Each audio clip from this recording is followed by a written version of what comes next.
సరే పని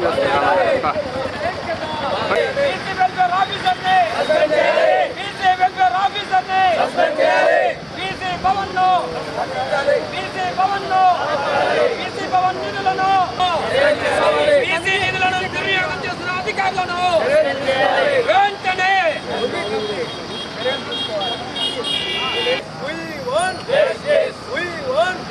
బీసీ భవన్లో బీసీ బాలికల వసతి గృహాన్ని బీసీ ఆస్తుల విద్యార్థుల ప్రాణాలను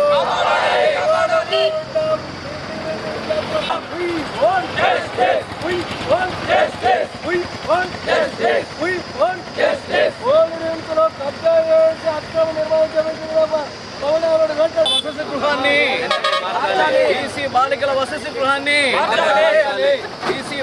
ఈరోజు కడప నగరంలో బీసీ బాలికల హాస్టల్ ఈరోజా రేపా కూలే పరిస్థితిలో ఉంది.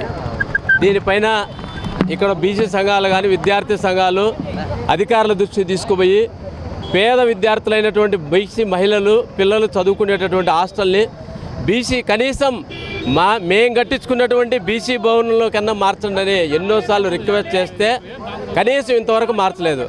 ఏమండి, ఈరోజు కార్పొరేట్ స్కూళ్ళకి కార్పొరేట్ వ్యవస్థకు సపోర్ట్ చేస్తూ ఉన్నటువంటి ప్రభుత్వం ఈరోజు గతంలో వైఎస్ఆర్ కాంగ్రెస్ పార్టీ అధికారంలో ఉన్నప్పుడు మా ఎంపీ అవినాష్ రెడ్డి గారు, మా మేయర్ సురేష్ బాబు గారు ఆ రోజు కలెక్టర్ గారు దృష్టి తీసుకుపోయి అదే పాత నిమిషంలో స్థలం ఇప్పించి 6 కోట్ల రూపాయలు నిధులు ఇచ్చి బీసీ భవన్ కడితే ఈరోజు కొందరు దొంగ బీసీ సంఘాల నాయకులు మేమేదో లెటర్ పెట్టి తిరగడం వల్ల కట్టించాం, ఇది మా ఆస్తి అని దాంట్లో ముందు పక్క ఒక రూమ్ వేసుకొని ఆక్రమించినటువంటి పరిస్థితి. ఈరోజు మేము ఒకటే అడుగుతున్నాం, బీసీ విద్యార్థులు పేద విద్యార్థులు ఈరోజు హాస్టల్లో చదువుకునేటటువంటి పరిస్థితి, మహిళలు ఆడపిల్లలు చదువుకునేటటువంటి వసతులే ఈరోజు ఇప్పుడో రేపో పడిపోయేటటువంటి కనీసం బాత్రూములకు డోర్లు కూడా లేనటువంటి ఆ హాస్టల్ బిల్డింగ్ని కనీసం నూతన భవనం నిర్మించేంతవరకు ప్రైవేట్ బిల్డింగ్లే కానీ లేదా బీసీ భవన్లేక మార్చమని ఇన్నిసార్లు రిక్వెస్ట్ చేస్తే కనీసం ఆ బీసీ భవన్లేక మార్చేటటువంటి పరిస్థితి లేదు. దాన్ని అడ్డుకునేదానికి కొందరు దళారులు ఈరోజు బీసీ భవన్లేక మార్చకుండా మేము ఈరోజు ఒక బీసీ సంఘాలకు ఎంతమంది అడుగుతున్నాం, మాకు సంబంధించినటువంటి బిల్డింగ్ అది, మా పిల్లలు దాంట్లోకి మార్చండి, ఎవరు అడ్డుపడుతున్నారు, లేదా ప్రైవేట్ బిల్డింగ్ లేక మార్చండి. ఒక ఆడపిల్లలు చదువుకునేటువంటి పిల్లలకి కనీసం బాత్రూములకు డోర్లు కూడా లేనటువంటి పాడుపడిపోయిన బిల్డింగ్లో ఉంటే అధికారులు నిద్రపోతున్నారా?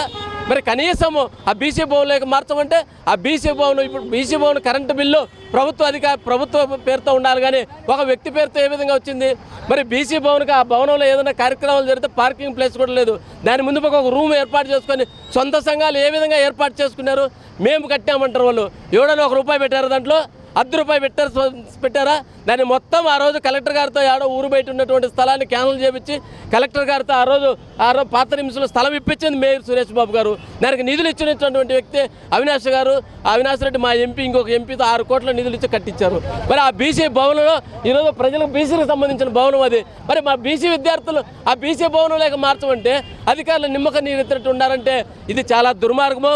ఇప్పటికైనా జిల్లా కలెక్టర్ గారు, బీసీ అధికారులు వెంటనే మా పిల్లలందరినీ కూడా బీసీ హాస్టల్ పిల్లలందరూ కూడా బీసీ భవనంలోకి మార్చి త్వరలోనే నూతన భవనం నిర్మాణం చేసేంతవరకు కూడా అవసరం బీసీ సంఘాలు అందరితో కలిసి మేము కూడా రాజకీయ పార్టీలు కూడా ఇన్వాల్వ్ అయ్యి పోరాటం చేస్తామని కూడా ఈ సందర్భంగా తెలియజేస్తున్నాం.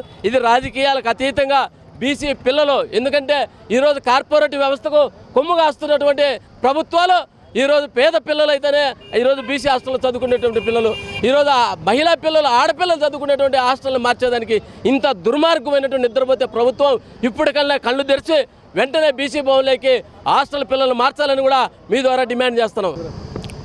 కడప నగరంలో గత 18 సంవత్సరాలుగా బీసీ బాలికల వసతి గృహం ప్రైవేట్ బిల్డింగ్లో నడుస్తూ ఉంది. ఈ తరుణంలో ఈ భవనంలో కూలిపోయే ప్రమాదంలో ఉంది. ఇప్పటికే మీడియాలో వివిధ సోషల్ మీడియాలో కూడా ఆ భవనానికి సంబంధించినటువంటి కథనాలు కూడా వచ్చాయి. అయితే పక్కనే ఉన్నటువంటి ఓల్డ్ రిమ్స్లో 6 కోట్ల రూపాయలతోటి బీసీ భవన్ నిర్మించారు. ఆ బీసీ భవన్లో ఈ హాస్టల్ పెట్టడానికి అన్ని రకాల సౌకర్యాలు ఉన్నాయి. దీని మీద జిల్లాధికారులు తక్షణమే చర్యలు తీసుకోవాలని చెప్పి గత నెల రోజులుగా అనేక వినతి పత్రాలు ఇచ్చాం. సామరస్యమైనటువంటి చర్చల ద్వారా ఇచ్చినప్పుడు కూడా అధికారులు స్పందించలేదు. మేము అందుకనే ఈరోజు విద్యార్థి సంఘాలుగా బీసీ సంఘాలుగా ఈరోజు కలెక్టర్ గారిని ఒకటే డిమాండ్ చేస్తూ ఉన్నాం. అక్కడ ఉన్నటువంటి విద్యార్థుల ప్రాణాలకి ఏమి జరిగినా అది జిల్లా అధికారులదే బాధ్యత అని చెప్పి ఆడ జరిగినటువంటి 6 కోట్ల రూపాయలు ఆ బిల్డింగ్ నిర్మాణానికి వస్తే ఆ బిల్డింగ్లో జరిగినటువంటి అనేక అవకతవకలు కూడా ఆర్థిక ఆరోపణలు కూడా వస్తూ ఉన్నాయి. దాని పక్కనే ప్రైవేట్ వ్యక్తులు ఆక్రమించుకొని ప్రైవేట్ బిల్లు కూడా కన్స్ట్రక్షన్ చేశారు. మరి వాటి మీద విచారణ చేయరా? 6 కోట్ల రూపాయలు అవినీతి చేశారని చెప్పి లెక్కలు తెలుస్తూ ఉన్నారు. ప్రైవేట్ బిల్లు వ్యక్తి పేరుతో కరెంట్ బిల్లు ఎట్లా వస్తుంది, కమిటీ ఎలా వేస్తారు, వీటన్నిటి మీద సమగ్రమైనటువంటి ఎంక్వైరీ చేయాలి. తక్షణమే ఎవరైతే బాధితులు ఉన్నారో ఈ అక్రమాలకు పాల్పడ్డారో వాళ్ళందరి మీద క్రిమినల్ కేసులు నమోదు చేయాలని, ఎక్కడైతే బీసీ హాస్టల్లో ప్రమాదంలో ఉందో ఆ పిల్లల ప్రాణాలు కాపాడాలంటే తక్షణమే బీసీ భవన్లో వసతి కల్పించాలని చెప్పి మేము డిమాండ్ చేస్తూ ఉన్నాం.